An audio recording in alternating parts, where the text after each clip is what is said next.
sa lahat na nandito ngayon.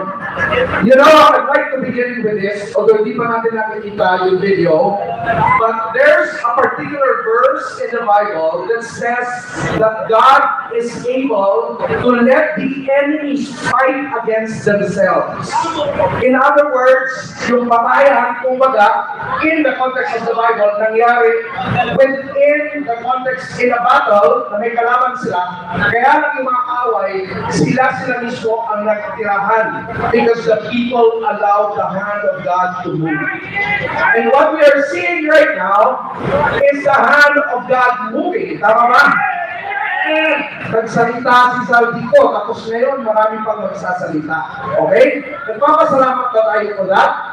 We have to be grateful because God is on our side, and if God is for us, then who can be against us? Now let me talk